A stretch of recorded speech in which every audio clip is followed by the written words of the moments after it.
अब जनाब आ जाए 4-5 बराह रास्त ऐसे मामला जो कि पाकिस्तान के अंदरूनी मामला पे असरअंदाज होने जा रहे हैं। एक तो जियो पॉलिटिक्स गज़ा से जन्म लेगी, एक पुरस्रार खामोशी है इस वक्त गज़ा में, खामोशी है, शहीद हो रहे हैं लोग, लेकिन फुल फ्लैश ऑपरेशन क्या दोबारा शुरू होगा नॉर्थ में, साउथ में, सेंटर में, रफ़ा में, वो अभी 24-48 घंटों में फुल फ्लैश शहादतें हो रही हैं, लेकिन क्या फुल फ्लैश ऑपरेशन प्रॉपर दोबारा रीस्टार्ट होगा फेज 2, वो देखना, इंतज़ार करना है। दूसरी बात जो इंपॉर्टेंट है वो ये, अच्छा सेक्रेटरी ब्लिंकन की बात हुई है जो गैलेंट है उनके साथ, लेकिन ये कि अमेरिका, अब मैंने आपसे कहा लेमटक इंतज़ामिया है तो इसलिए मैं उनका भी देख रहा था, उन्होंने 2 इंटरव्यूज़ दिए हैं जो सेक्रेटरी खारजा हैं ब्लिंकन साहब। एक तो मैं उनको देख रहा था जो गैलेंट से बात हुई है यूएस डिपार्टमेंट स्टेट की, मैं पढ़ रहा था तो उसमें बस वही, मतलब उसमें कोई ऐसी बात नहीं, प्रिसाइज ऑपरेशन होना चाहिए, और जो 5th स्लाइड अगर हम दिखा सकें उसमें जो है वो प्रिसाइज ऑपरेशन होना चाहिए और वगैरह वगैरह उन्होंने बातें की हुई हैं सारी। और एक एनबीसी का इंटरव्यू है, मैं 10th स्लाइड देख रहा था, उसमें उन्होंने कहा कि रेड लाइन को डिक्लाइन कर दिया उन्होंने। फिर 9th पे उन्होंने कहा कि 1000 ऑफ आर्म्ड हमास के लोग रह जाएंगे अगर रफ़ा पे ऑपरेशन भी हुआ। फिर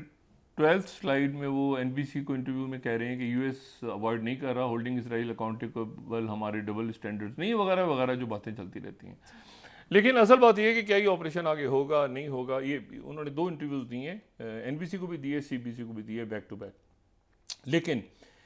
मैं आपसे सिर्फ ये बात कहूँ कि ये जो है ये और इसको फिर इसराइल के मीडिया ने बड़ा हाईलाइट किया है, ये जैसे 15th स्लाइड हम ऑल इसराइल न्यूज़ देखें, उनके इनका एक मारूफ जरीदा in pair of interviews 15th slide, in pair of interviews Blinken says के Rafah operation won't remove Hamas from Gaza. एक तो ये हो गया इशू कि वहाँ पर अभी एक फिर झड़पें हुई हैं दोबारा हुतीस की और यहाँ पे रेड सी में।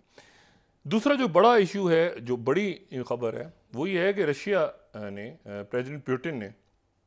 जो है अपने जो उनके डिफेंस मिनिस्टर हैं उनको उन्होंने, सर्जेई शोइगु को उन्होंने अपने ओहदे से हटा दिए। अच्छा ये जो है ये 2012 से उनके जो है वो वज़ीर दिफा थे, 2012 से 2024 यानी 12 साल उनके डिफेंस मिनिस्टर रहे हैं। अच्छा 12 साल उनके डिफेंस मिनिस्टर रहे हैं, और ये बात आप जहन में रखें कि ये 12 साल अगर डिफेंस मिनिस्टर रहे हैं तो ये डिफेंस मिनिस्टर के तौर पे इन्होंने क्या किया होगा। ये इन्होंने पहली यूक्रेन का जब मामला हुआ उसको देखा होगा 2014 वाले को, फिर इन्होंने सीरिया की पूरी वॉर देखी होगी, फिर इन्होंने अफ्रीका में जहाँ जहाँ वैगनर ग्रुप के साथ इनकी बड़ी ज़बरदस्त रही, लेकिन तावक्त ये कि वैगनर ग्रुप के जो सरबराह थे जो जिनका इनके साथ मामला ख़राब हुआ, प्रिगोजिन, तो उसके बाद प्रिगोजिन मारा गया, इनके साथ मामला उनके ख़राब हो गए थे और ग्रेमिसॉफ के साथ, तो वो फारिग हो गया, बगावत की, नाकाम हुई, वो मारा गया, अब इनको ओहदे से हटाया गया। अच्छा इनको ओहदे से हटा के, लेकिन जो CIS है, CIS वो ममालिक हैं जो कि जो कॉमनवेल्थ है ना, वो कॉमनवेल्थ ममालिक जो सोवियत यूनियन का हिस्सा थे, CIS के ममालिक जिनको हम कहते हैं, उनके जो वज़राए दिफा हैं उसके ये सरबराह भी थे। यानी एक तरह से ये तमाम जो मुल्क हैं उनके जो उनको भी देखते रहे इस दौरान, और जो रशिया की सिक्योरिटी काउंसिल है उसके सेक्रेटरी जनरल भी रहे हैं, तो इनको सेक्रेटरी जनरल लगा दिया है। ये बात इंपॉर्टेंट है कि इनको सेक्रेटरी जनरल लगा दिया है, security council, Russian security council का सेक्रेटरी जनरल को लगा दिया। अच्छा ये फौज में नहीं रहे कभी भी, ये सेक्रेटरी डिफेंस रहे हैं, लेकिन ये फौज में कभी नहीं रहे, और ये उससे पहले मिनिस्टर इमरजेंसी डिपार्टमेंट और इस तरह से ये रहे, और कम्युनिस्ट पार्टी में ये आगे बढ़ते गए, सिक्योरिटी काउंसिल के, रशिया की सिक्योरिटी काउंसिल के ये सेक्रेटरी जनरल लग गए। अच्छा लेकिन इसमें जो इशू है वो ये है कि जो सेक्रेटरी जनरल थे पेस्ट्रोशेव, निकोलाई पेस्ट्रोशेव, उनको उनकी जगह इनको लगा दिए। ये बड़ी एक इंपॉर्टेंट बात है, यानी डिफेंस मिनिस्टर को लगा दिया है सिक्योरिटी काउंसिल का सेक्रेटरी जनरल, और वहाँ पर जो सेक्रेटरी जनरल थे उनको अपनी जगह से हटा दिए, और जिनको हटाया है वो हैं निकोलाई पेस्ट्रोशेव। अच्छा निकोलाई पेस्ट्रोशेव जो हैं वो 2008 से इस ओहदे पे थे, और 2008 से पहले वो क्या थे, 2008 से पहले वो जो उनकी सिक्योरिटी सर्विसेज हैं उसके वो हेड थे, ठीक है, एफएसबी के। यानी वो प्यूटिन के बाद जो रशिया की इंटेलिजेंस सर्विसेज का बंदा हेड बना, ये वो हैं। सही। और इनके बारे में कहा जाता है कि प्यूटिन को कुछ हो जाए तो ये शायद अगले रशिया के लीडर हों। और ये मैं बात कोट कर रहा हूँ यहाँ पे न्यूज़ वीक, क्योंकि बात सेंसिटिव है, ठीक है। अच्छा, टाउटेड एज हिज लीडर और ये वो तो निकला एक तंजिया सा है, लेकिन इसके बारे में न्यूज़ वीक ने चूंकि आर्टिकल लिखा हुआ तो ये इंपॉर्टेंट है। तो वो अच्छा, वो 70 की तिहाई से वो केजीबी में, फिर केजीबी में चुके, एक लेनिनग्राड में रहे, तो एक प्यूटिन के साथ उनका, प्यूटिन के प्रेसिडेंट प्यूटिन के आसपास लेनिनग्राड, सेंट पीटर्सबर्ग के लोग ज़्यादा उनके क्लोज हैं। ये नहीं थे, जो भी डिफेंस मिनिस्टर जिनको हटाया गया है इनका ताल्लुक नहीं था, ये मंगोलिया रशियन बॉर्डर पे एक गाँव है वहाँ से ये थे। लेकिन ये बड़ी इंटरेस्टिंग डेवलपमेंट्स हैं, और ये इंटरेस्टिंग डेवलपमेंट इसलिए हैं कि ये जो सारा मामला है ये ऐन उस वक्त हमारे सामने आ रहा है जब हमारे सामने जो है वो यानी रशिया के प्रेसिडेंट जो हैं वो जा रहे हैं चाइना, और चाइना जाने से पहले उन्होंने ये फैसले किए हैं, और यकीनन ये फैसले जो हैं ये आने वाले दिनों के अंदर बहुत ज़्यादा इम्पॉर्टेंट रहेंगे। अच्छा, अब इसमें जो है, अच्छा नए जो वज़ीर उनके जो वज़ीर दिफा बने हैं वो उनके पहले मुशीर इकोनॉमी के मुशीर रहे हैं, और यूक्रेन वॉर के अंदर जो रशिया के एक्सपेंडिचर है उसको बढ़ाने के हामी रहे हैं बहुत ज़्यादा। तो वो जो है वो वहाँ के नए डिफेंस मिनिस्टर बन गए। तो ये रशिया के अंदर जो एक बड़ा चेंज आया है इस वक्त, ये बहुत इंपॉर्टेंट है, उसकी टाइमिंग बड़ी इंपॉर्टेंट है। अच्छा, मेरा ये ख्याल है, मतलब वो जो हैं जिनको हटाया गया है पेस्ट्रोव, वो तो बहुत ज़बरदस्त हैं और बड़े क्लोज रहे हैं, और वो मैंने कहा ना 70 की दिहाई से केजीबी में एंटर हुए, तो साथ साथ प्यूटिन के वो ग्रो किया उन्होंने, और प्यूटिन के बाद वो उन्होंने इंटेलिजेंस सर्विसेज संभाल ली रशिया की, और पूरी कोल्ड वॉर, और 1 साल उम्र में वो बड़े हैं प्यूटिन से, वो 73-74 साल की एज। अच्छा, अब इसमें जो इशू, तो ये एक बात, ये ऐन उस वक्त वाकयात हो रहे हैं जब प्रेसिडेंट प्यूटिन अगले 1-2 दिन में चाइना जा रहे हैं, और चाइना जा रहे हैं प्रेसिडेंट प्यूटिन, और चाइना जाके जो कल भी बात की थी कि वो पावर ऑफ सर्बिया 2 पे बात करेंगे। पावर ऑफ सर्बिया 2 यानी, और इस दौरान वो हो सकता है वो वियतनाम चले जाएं, हो सकता है वो शुमाली कोरिया का दौरा करें।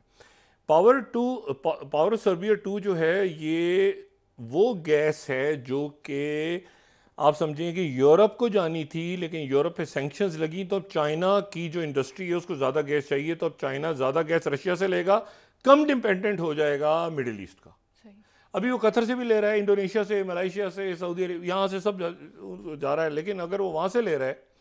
तो वो जो है इसका मतलब है कि वो कम डिपेंडेंट हो जाएगा कतर का और बाकी मुल्कों का, क्योंकि बराह रास्त है ये डायरेक्ट, यानी लैंड के ऊपर से, इसमें कहीं समंदर नहीं आ रहा बीच में, ये ज़मीन के ऊपर बिछ रही है। वो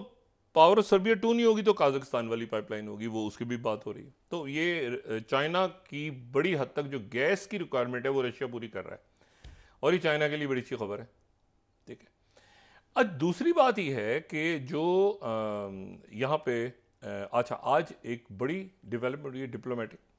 और वो हुई है कि इंडिया और ईरान के दरमियान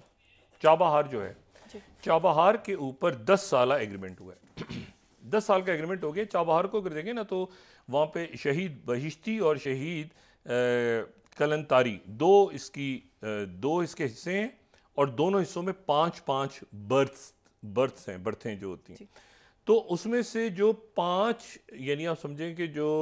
शहीद बहिश्ती का जो है वो है इंडिया के पास, और दूसरा जो है वो चाइना या बाकी जगहों पे। अब ये जो है ये हिस्सा है, यानी ये आप इसको इस तरह से समझें कि ये इंटरनेशनल नॉर्थ साउथ जो ट्रांसपोर्ट कॉरिडोर है उसका ये हिस्सा है। अच्छा, इंटरनेशनल नॉर्थ साउथ कॉरिडोर, यहां पर रोकें, 1 मिनट यहां रोकिएगा। अभी वो है जो ब्लू है, जो ब्लू लाइन है वो अभी है, अभी इस वक्त जो यूरोप के साथ इंडिया कनेक्टेड है वो ब्लू लाइन के थ्रू है। ब्लू लाइन के थ्रू ये है कि या रशिया के साथ कि वो बाल्टिक, नॉर्थ सी, ये नॉर्थ सी कौन सा, वो बेल्जियम, जो नॉर्थ सी भी एक कमाल का है नॉर्थ सी ना, उसके बेल्जियम भी है, उधर डेनमार्क भी है, उधर स्वीडन भी है, जर्मनी भी है, वो सारे इधर ब्रिटेन है, वो नॉर्थ सी भी अपना कमाल, वो नॉर्थ सी से गुजर के फिर कैल्टिक सी में और फिर ये मेडिटेरियन और बीच में स्विस कैनाल, ये स्विस दरमियान में आ गई ना, स्विस से गुजरे, ये यहाँ से निकले मेडिटेरियन, ये घूमते घूमते ये नीचे मेडिटेरियन के बाद स्विस में आ गए, ये देखें ना नीचे, फिर ये पहुंचे इंडिया तक। अब ये जो चाबहार वाला, इसमें दो चीजें, पहले ये पहले बन गया था, स्विस क्राइसिस नहीं था। अब इसकी इंपॉर्टेंस इंडिया कहता है ये है कि जी ये इसके नतीजे में एक तो आईमैक स्लो हो गया, आईमैक जो कि इसराइल और मशरिक वसा से गुजरा वो स्लो हो गया, दूसरा स्विस कैनाल बंद है, तो ये फायदा देगा, लेकिन ये प्रोजेक्ट ठुस हो जाएगा, ये प्रोजेक्ट ठुस हो जाए, इसमें बड़े प्रॉब्लम्स रहे हैं पहले भी, उन प्रॉब्लम्स की वजह से ये पहले ठुस होकर खड़ा होता है, फिर ठुस होता है। ये मोहम्मद खातमी जो प्रेसिडेंट थे 2003 में, तो अटल बिहारी वाजपेयी से मिलने गए थे, ये प्रोजेक्ट आगे बढ़ा था, इसमें अपने मसाइल पैदा हो गए हैं, इसमें बहुत सारे, अगर वक्फा लें में उसके बाद, और ये कोई 170 किलोमीटर दूर है गवादर से, इसकी बड़ी स्ट्रेटेजिक इंपॉर्टेंस है पाकिस्तान के लिए, दुनिया के लिए, region, China, America, Europe, Russia, सारा, लेकिन इसके अपने रोले हैं इस वक्त। तो वो 10 साल का एग्रीमेंट तो साइन हो गया, थोड़ी बहुत वो इन्वेस्टमेंट मजीद करेंगे